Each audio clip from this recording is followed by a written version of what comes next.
Welcome to Lakers Latest, folks. We're going to chop it up all things Lakers today. It is a beautiful day in Studio City, California, about 79 degrees and sunny, just the way we like it. Beautiful LA summer is the best time of the year.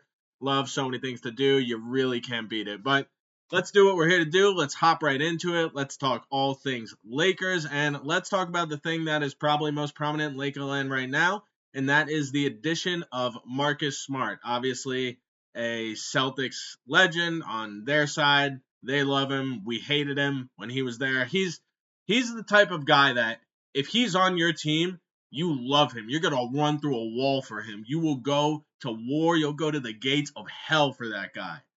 But if he's not on your team, you hate his guts. Listen, I'm not the only one. All of us hated Marcus Smart when he was on the Celtics. Couldn't stand him. He was insufferable. He's a pest.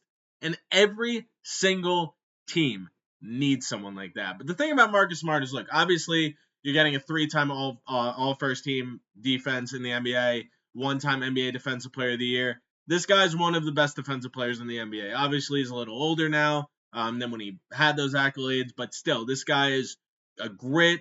Stick your feet in the mud. I'm ready to go. Give me your team's best guard, maybe your team's best forward, and I'm gonna give them everything I have. I mean, I remember before Kristaps was on the Celtics, when he was still in the Knicks, I remember watching a game that's crazy where Smart was like, he was trying to post on Marcus Smart and he couldn't body him. That guy's 7'3". Marcus Smart's 6'4", 6'5", maybe, and he could not body. Kristaps Porzingis couldn't body him, couldn't push him back, and that's the type of guy the Lakers need. They really needed an elite defensive guard, a guy that obviously, he'll score a little bit. Throughout his career, he's not super consistent three-point shooter. Sometimes he gets hot. Sometimes he has games where he's going to hit a bunch. But overall, you're getting him for the defense. The offense is going to – it's nothing to sneeze at. Obviously, he's going to help you offensively too. But you're getting him to be that defensive anchor. You're getting him – we watched last year in that Timberwolves series. It was like anytime anyone had Austin Reeves on him, just give that person the ball and go at him because he was just getting bullied every possession. You won't be able to do that now with Marcus Smart. And they're going to obviously have to regulate his minutes. I could see him closing a lot of games just because of the type of player he is and the defensive tenacity and aggressiveness that he brings to the table. But he gives you a lot of options. He can play the 1 at times. He can play the 2. Peak 3 at best. But, he gives you a lot of options and he gives you that defensive anchor that you really, really missed last year. Like I said, everyone was going at Austin Reeves. You really needed that guy. And even though, he's not as young as he used to be, maybe not as agile, if he can stay healthy, he's a huge addition because he's going to be that guy that you can really trust to play defense on the opposing team's best player. Unless, of course, it's a center. But assuming it's a guard, Anthony Edwards, put Smart on him. There's so many options. Like SGA, put Smart on him. You now have that guy that you can feel comfortable sometimes ending the game with, but you can say, okay, we're going to put you out there, and you're going to do exactly what we need you to do. You're not going to do too much. You're going to play defense. You're going to hit some shots, but he is a championship-level player. He's a championship-level defender, and he brings a lot to the team. So, yeah, I love the Marcus Smart move. There's still one more move, though. I said last time there has to be more. Marcus Smart's a great first step. That's a championship-level defender. The guy's won a championship. He's proven he can do a ton of stuff that you need, and that's great. It's great to get a guy like that. One more step. There's still one more trade that needs to be done, in my opinion, to take this team where they need to go if they're really going to contend with the best. I want to say the West. The East is, you got the Knicks, you got the Cavs. Obviously, Tatum's out. Halliburton's out all next year. Dame's in the West. The East is all over the place, but if they want to contend with the top tier teams in the West, they have to make one more trade. Now, I think, a lot of the chatter has been with Andrew Wiggins, and I think that he's someone that makes a ton of sense. We saw him when the Warriors won a few years ago. He really played that role, that wing role. He could score some, but he could also, obviously you'll have Smart on those guards, but he can kind of guard the bigger guys a little bit more agilely, better. So I think Wiggins would be a really good fit for this team. I think you get Wiggins and you really could solidify that team and solidify you being a championship contender.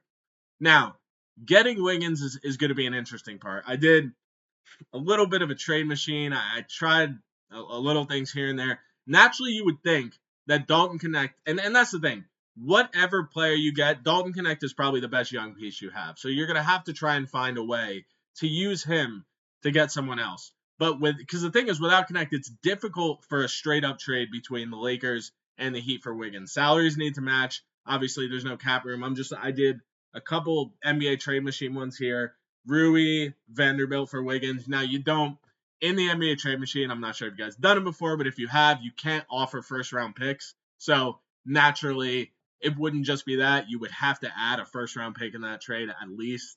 But that is probably the one straight trade. It could also be Rui, and it could be Rui and Vanderbilt. It could be Rui and Gabe Vincent. It could be Rui and Kleba. The salaries add up for all those threes. But the reality is, if you are not basing it around Rui, it's very hard to find a place to add Dalton Connect in there. And even with Rui, it's hard to find a place to Dalton Connect. The best trade I could do was Reeves,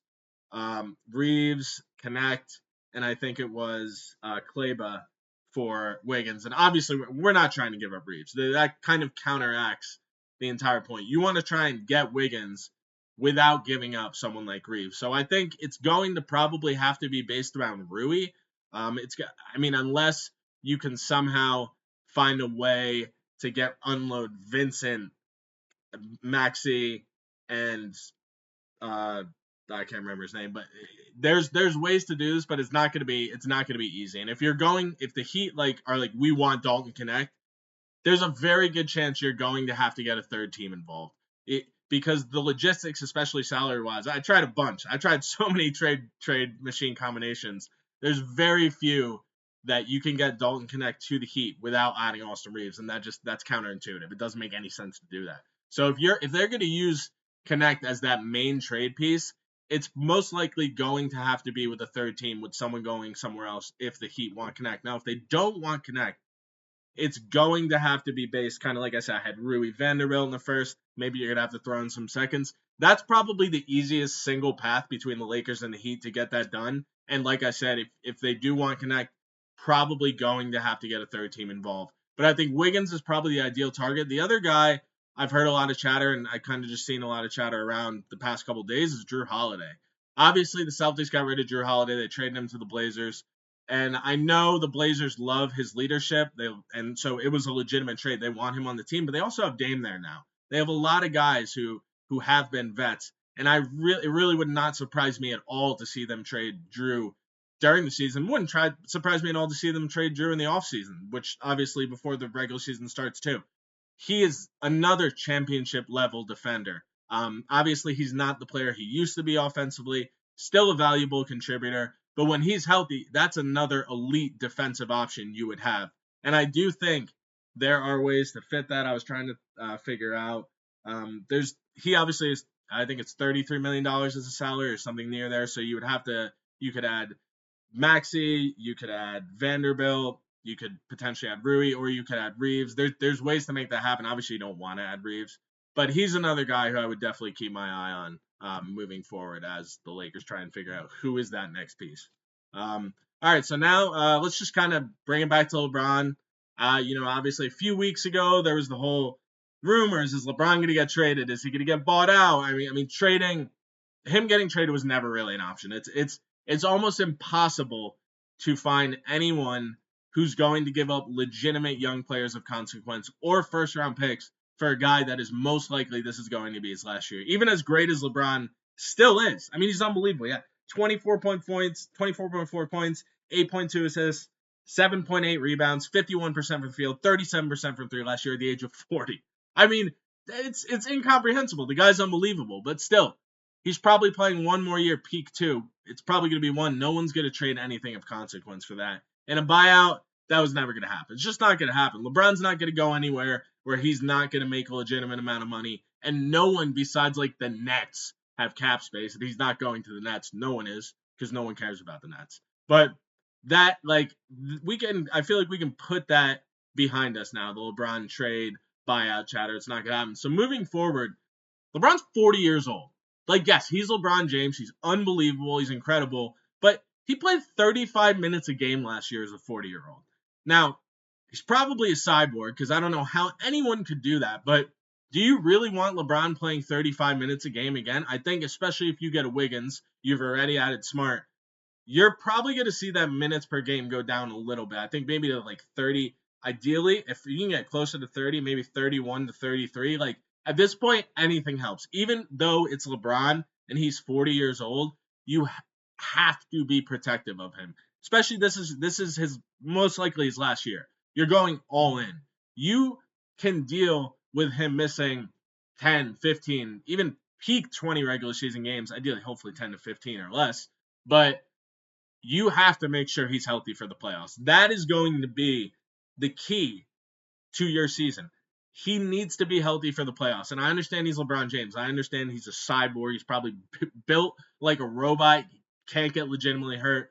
But he's still 40 years old. And father time comes for all of us. Even LeBron. It's coming for him at some point. So I think it's going to be important for JJ just to be very careful with his minutes. And remember that even though this is LeBron James, this is still a 40-year-old. So you just got to, I think we're going to see a little bit variance in those minutes, go down a little bit.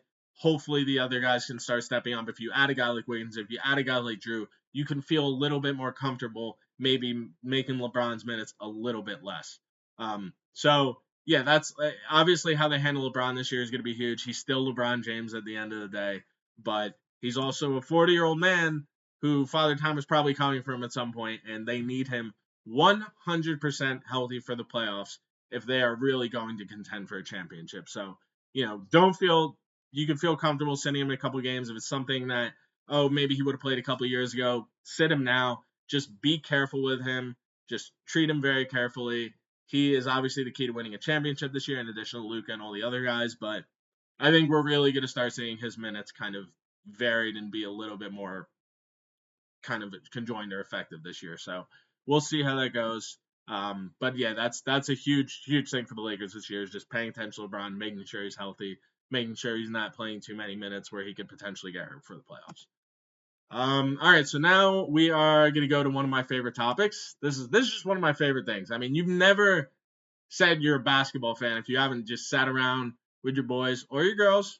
They watch basketball, all the power to them. And, basically just say random players, like anywhere, whether it's random NBA players, random Lakers players, random baseball, football, like everyone's done. It's one of my favorite things in the world. So let's go over just some crazy random Lakers. I didn't go too far back. I think the farthest back I went was 2005, but I just love doing this. Feel free to say if there's another random player I'm missing in the comments. Let me know, just because I love this. It's one of my favorite things. These are the guys that I have written down. Smush Parker, Brian Cook, Kareem Rush, Robert Sacre, who is legitimately the worst player I've ever seen hold a basketball. No offense, Mr. Sacre. I'm sure you're a great guy. Chris Mim, Jason Capono. I got to give that due respect, though. He could rain from three. Couldn't do much else on a basketball court, but if he was open from three, that probably went in because that dude had a sweet stroke. Christian Ayanga, I almost forgot he existed. I was kind of just scrolling through the names in my head, and he popped up. I was like, that's a good one.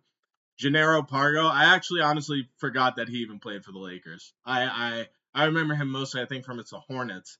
But he's a guy that I don't even remember him playing for the Lakers. A few more. These are some of my favorites. Andrew Galdaluk, I hoping I pronounced that right. It's been a while since I watched him play, so Andrew, if I pronounced that wrong, my apologies. Darius Morris, and this is my personal favorite, Manny Harris. Like, I was convinced that Manny Harris was going to be a star in this league when I first watched him. Like, I love that kid. He was great. I think he went to Michigan. Loved him. He looked good in the summer league. There was some preseason games he looked like. There's always that, like, one player when you're younger that you're just, like, convinced is going to be a star. Most of the time, he just ends up being a bum or someone that doesn't play.